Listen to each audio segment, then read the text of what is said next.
Hi there, my name is Sim and welcome to Sim's Racing. Today's video is slightly different to what most of you are accustomed to seeing on the channel. The reason for that has everything to do with my recent visit to Chronos Racing in Ghent. Chronos offers a VR simulation racing experience for young and old, and I've always wanted to try out their motion rigs in combination with VR or virtual reality. I myself can't afford to buy such high-end gear for obvious reasons, so I decided to make a reservation, because thanks to them, anyone can get as close to real-life racing without spending a small fortune. By the way, if you are interested or might consider visiting Chronos Racing, feel free to check out the description. You'll find links to their website and social media pages. Personally, as a simulation racing driver and motorsport enthusiast, I highly recommend it.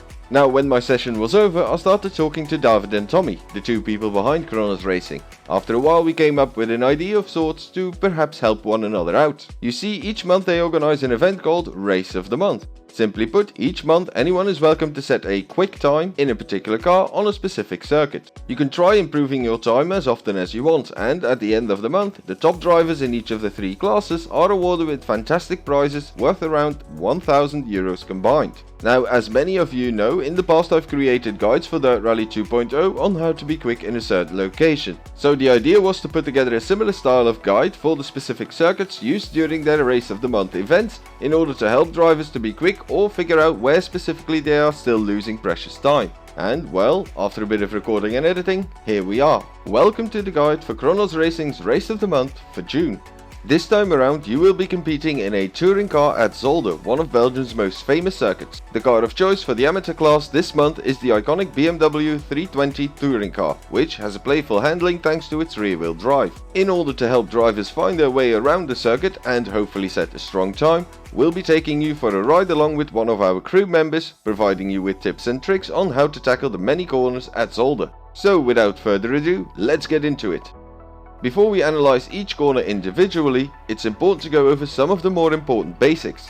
First of all, before every corner you need to select an object to use as a reference for your braking point. This can be anything ranging from curbs to distance markers, patches of grass, barriers, etc. Secondly, it's important to brake in a straight line as often as possible. Doing so will significantly shorten your braking distance and won't unnecessarily unsettle the car. Thirdly, start releasing the brake gradually once you turn in and aim for the corner's apex. For those who are interested in knowing which gear you should be in, you can see it on the steering wheel. However, this is merely a suggestion as these are the gears I feel most comfortable with when cornering, but those might be different for you. And last but not least, make sure you have a clean exit out of the corners. Try and avoid any form of sliding because that will hurt your time, especially if the corner is followed by a long straight. With that being said, let's jump into the car and have a look at how to tackle each of Zolder's corners. The first one we encounter is a left-hander, so it's important that once you pass the start-finish line you move all the way to the outside on the right. The reference for our braking point is somewhat tricky here as we can't really use any of the usual reference points such as curbs or distance markers. Luckily, right here you can see a darker strip on the tarmac we can use instead. Ideally, you should fully apply the brakes several meters before the dark strip. And remember, make sure that your car is nice and straight once you do that. The moment the dark strip starts moving to the inside of the corner is when you need to begin releasing the brakes gradually and turn in.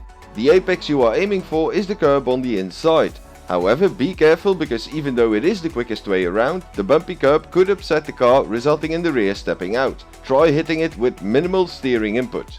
After you drove over the curb, you can apply the throttle and make a wide and clean exit.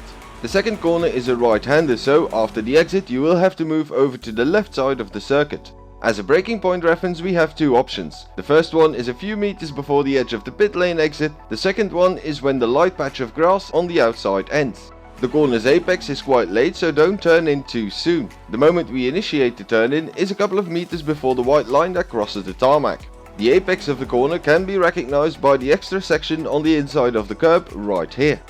You could drive on the curb itself, but it comes with the risk of upsetting the car on the exit, losing you precious time. Power through and exit the corner by driving all the way to the outside of the circuit. The next corner is completely flat out, so just move from the outside to the inside and back to the outside. The reason we need to go all the way to the outside is because of the next right-hander. On the left you will see two access roads which connect with the circuit. Our braking point is a fraction before the second one. Go hard on the brakes and almost immediately start gradually releasing it again and initiate turn-in, followed by gently applying the throttle. Once more, our apex is marked by the extra section of curb right here. You can drive over the curb itself, but again this comes with the risk of upsetting the car, so be careful. After hitting the apex you can fully apply the throttle and drive all the way to the curb on the outside. Up next is the first of Zolder's infamous chicanes. This one has a left entry, so beforehand we need to move across to the right side of the circuit. For each of the chicanes there's a heavy braking zone, so make sure that you are going in a nice straight line. The braking point here is the 100 meter distance marker, which is an easy one to spot. The moment you reach it is when you slam on the brakes. You need to start turning in when you arrive at the second red square from the end of the barrier. The quickest way through the chicane is by going as straight as you can. To do that, take as much of the curbs on the inside with as little steering input as possible. Be careful not to hit any of the cones, because that will result in an invalid time. After the first curb you can gently apply the throttle, and once you pass the second one, floor it. Now you are about to fly over the hill, which is followed by a flat out left. When going over the hill, make sure that you don't give any sudden steering inputs. Because of the elevation change, the BMW will almost lift off the ground. If you turn the wheel at the top of the hill, the rear of the car will step out and you will suffer from oversteer. Once the car is firmly planted again, turn in for the left-hander and stay to the inside on the exit, because the braking point for Zolder's second chicane comes up almost immediately. You need to make sure that your car is moving in a straight line in order to brake efficiently. The reference you have to use is the beginning of the dark strip right here. The quickest way through the chicane again is by taking a line as straight as possible. You can go deep onto the curbs, but make sure that you don't cross these white lines with more than 2 wheels. If you do that, it will invalidate your lap time. The right-hander that follows can be taken flat out over the curb. The next one is also flat out, but make sure you stay away from the curb. It will upset the car, losing you precious time, especially considering there is somewhat of a longer straight that follows. Be careful, because that straight does curve a little to the left once you go over the hill, so make sure you minimize steering input at the top. Stay on the left side of the circuit and keep the car straight for the upcoming tight right-hander. Our braking point here is the 100 meter distance marker. Start turning in just before the grass ends on the left side. You can drive over the curb as well, but that comes with the risk of upsetting the car when accelerating out of the corner. It's vital that your exit is as clean as possible, because there's a long straight coming up before the final few corners. At the end of the straight is a tight left-hander followed by a wider right-hander. So make sure that you are driving all the way to the right side of the circuit before you reach the braking zone. Your braking point is the shadow of the tree just before the bridge. Start releasing the brakes and turn in when you arrive at the little curb on the right. Don't go too deep onto the curb on the inside here, because it might invalidate your lap time. Also, don't go too wide, because immediately afterwards we have the right-hander. It's crucially important to have the perfect line through the final corner, because if your exit is not perfect, you will lose a lot more time than you think before crossing the start-finish line.